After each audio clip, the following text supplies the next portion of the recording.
I just have to say, doesn't this just feel amazing? I don't know about you, but I haven't been in a church setting with a choir since the pandemic. And I am teary-eyed and moved and grateful, and I hope that you are too.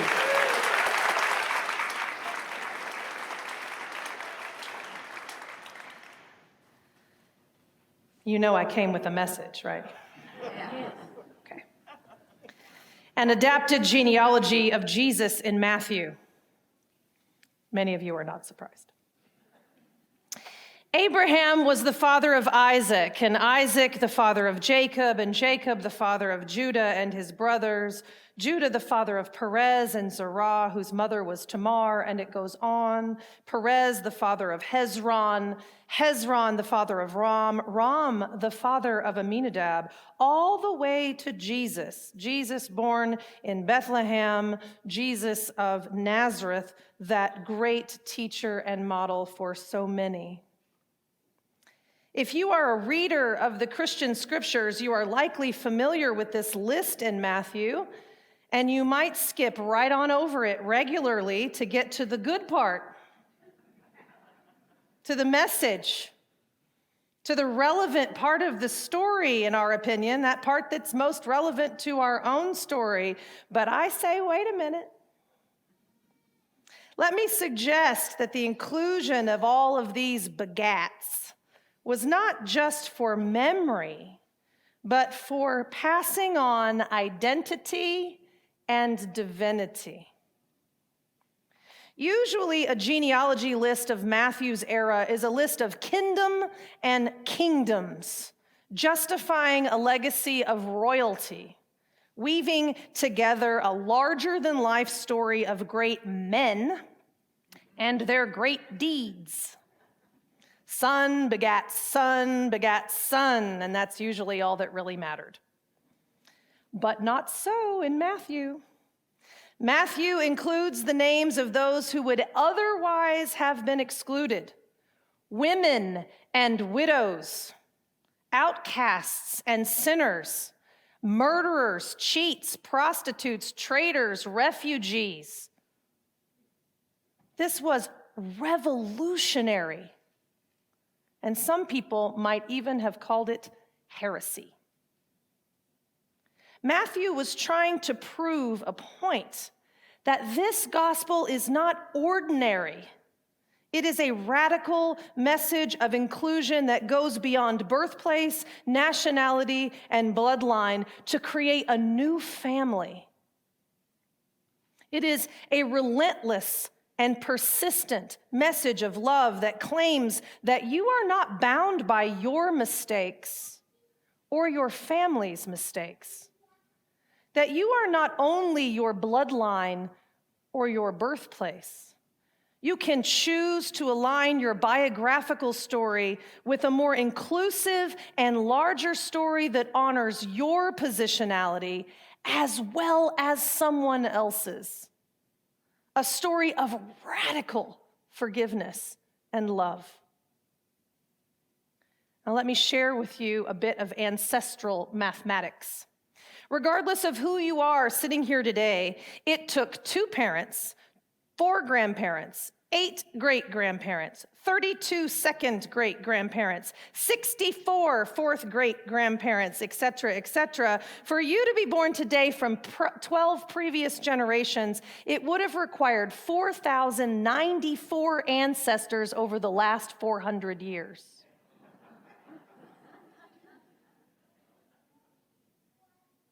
(4,094 ancestors over the last 400 years are connected to each and every person in this room. Consider how many struggles, how many battles, how many difficulties, how much sadness, how much joy, how many love stories, how much pain, how much betrayal. And that was before you were even born. How many expressions of hope in the future did it take to make you sit right here? 4,094 souls, 4,094 survivors, not 4,094 saints.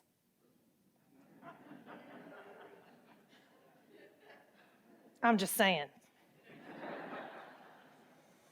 Imagine all of what had to take place for you to sit right here, right now, on this ground, in this state, in this city, with all of your hurts and your hopes. You are not trapped by your mistakes, or biology, or chemistry, or ancestry, or family position. You are launched by it. It adds context to your choices and your calling. Today, on Heritage Sunday, we take the time to remember an ever-unfolding genealogy of this church family of All Souls Tulsa that I have been blessed to have been a part. Charter members Hope and W.R. Hallway, Amy Comstock, Richard Lloyd Jones, and Albert T. Patrick. Church builders, volunteers, and educators May Frame, Clara and Fred Welch, Ruby Buckner, Francis and Sally Campbell. People who spent their time and energy on the work of the church, Tosca Berger and Alta Mae Axton and Bisser Barnett, Jack Sherwood, Marge Ackley, Orville, and Virginia Day. People whose spirits are still alive in many of the hearts of those present, and that I even see in the eyes of folks whose memorial services I have led. Art and Panny McElroy, Roger Ames, Dallas Ferguson, Rocky Stegman, Jill Tarbell, Betty Morrow, Herb Beatty, Bill Jensen. People who have dreamed and laughed and cried, celebrated births and deaths and lives right here in these walls. Betty Murdoch, Marcia Smith, Moby Anderson, Virginia Ferris, Ann Zoller, Virginia Lee. Souls whose ashes enriched the garden outside this window. Angela Bent, John Powell, even Adam Pearson.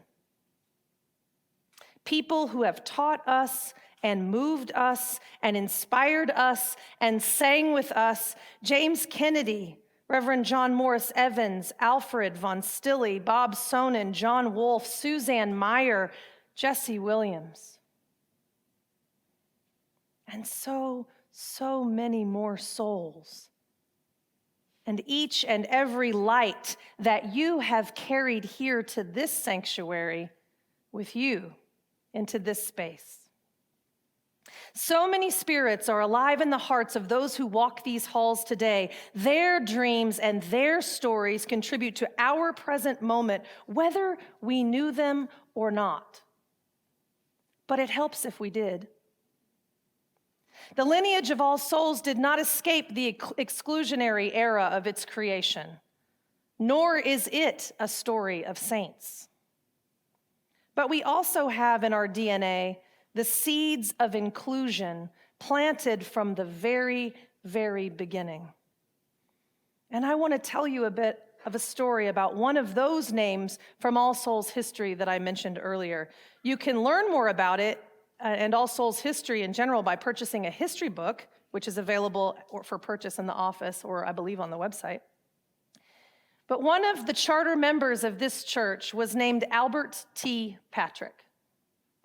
Albert T. Patrick was born in Texas in 1866, where he grew up and then moved to New York, where he became a prominent lawyer.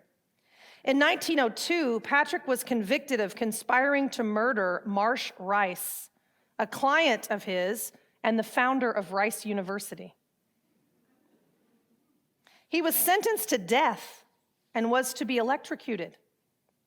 Patrick appealed the conviction and filed a formal complaint against the practice of solitary confinement, which delayed his execution for a time. In 1906, then governor of New York, Frank W. Higgins, commuted Patrick's sentence to life imprisonment. But pressure from the community and examination of the evidence caused then Governor John Alden Dix to pardon Patrick in 1912 on a technicality. Patrick was disbarred, and the disbarment was upheld by the New York State Supreme Court. Part of Patrick's commutation included that he could not return or to reside in either New York or Texas, and so he came to Oklahoma.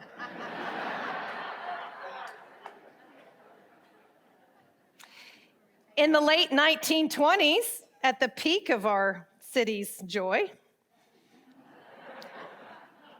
not long after his arrival, Patrick saw a notice in the Tulsa Tribune inviting people interested in forming a liberal church to meet at Jenkins Lloyd Jones's home. Jones was watching out the window at that foundational meeting when a cab pulled up and saw getting out of the car Patrick, whose trial he had covered as a journalist in New York. The man once sent to Sing Sing to die was coming up the steps to start a church with him. He had to make a decision right then and there about who would be included in this new church. And the story was told that Jones took a long, deep breath and opened the door. Patrick and his wife became dedicated members of the church. He served on the board and assisted in the legal work for our incorporation in 1929. From the founding moments, seeds of inclusion were planted in this soil. And from the very inception of this church, seeds were planted that you are not the worst thing you have ever done, nor the worst thing that has ever happened to you. All Souls was built with the dreams and visions of our ancestors. When we learn about them and their stories, their hopes and their dreams, we become part of a legacy unfolding. Our lives become part of a larger story of the struggle to manifest our values in the world. You too were born of a legacy of survivors, and you are their living representation in this world, in this moment, seeking to thrive and survive. When we know their stories and their traumas, we can better understand how to magnify our individual story with theirs to make a difference in the world. In closing, I offer you these words read at the last service in the previous building for All Souls on Boulder in Fitzgerald's funeral home, where it stands right now. In 1957, before the lights went out and they carried a candle to this new sanctuary in which we sit today, Marge Ackley penned these words, and they were spoken aloud as part of a choral arrangement. I've adapted them some for us today.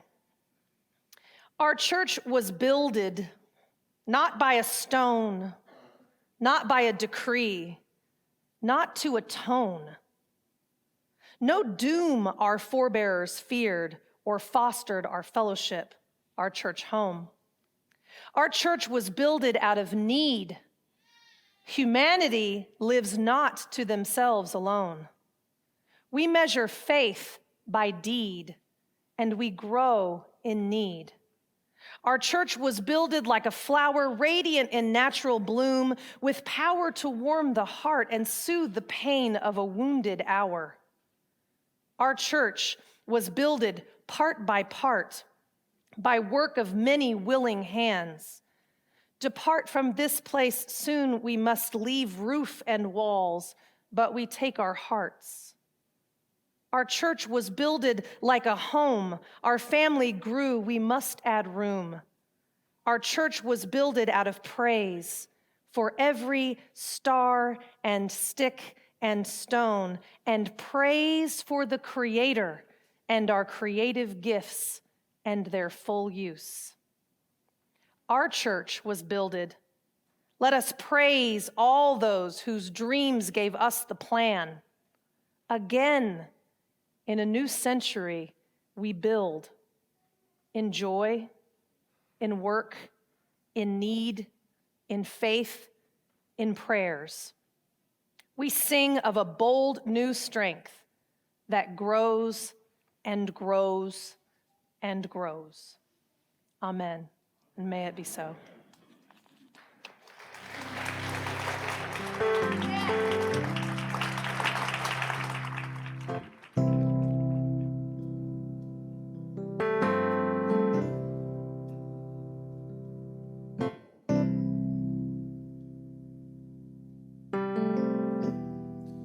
Well, the hits keep coming, don't they?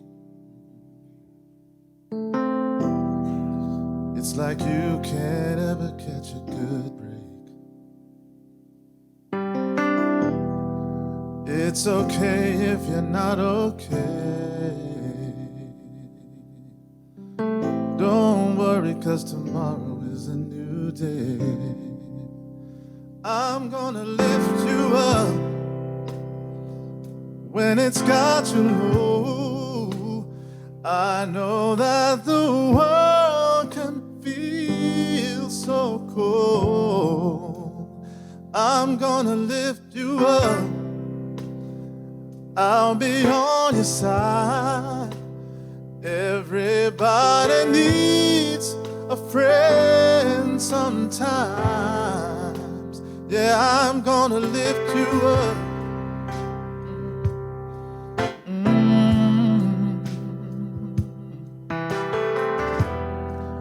'Cause your roots go deeper than you ever knew.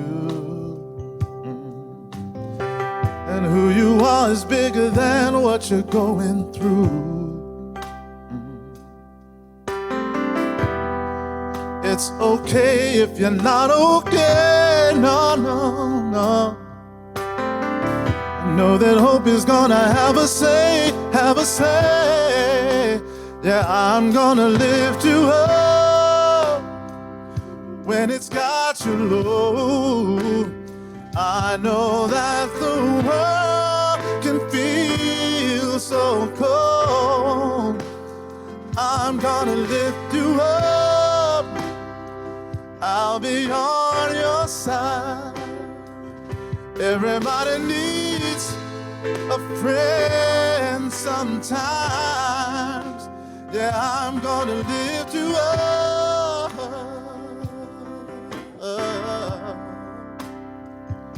Gonna lift you up.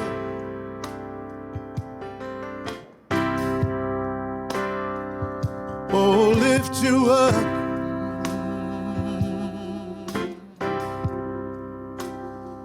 Yeah, lift you up.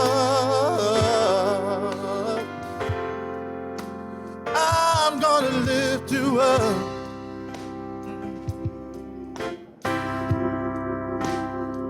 Yeah, lift you up.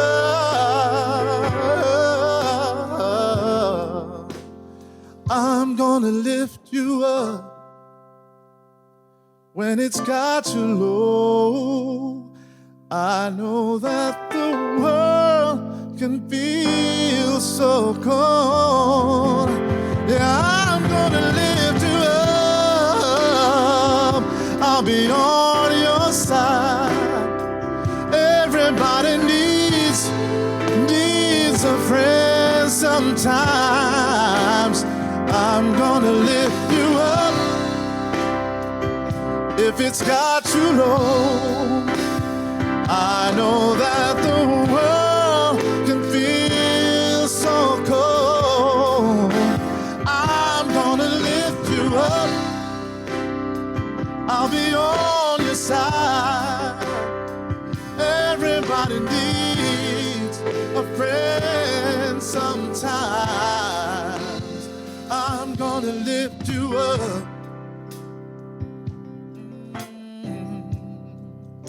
Said I'm gonna lift you up.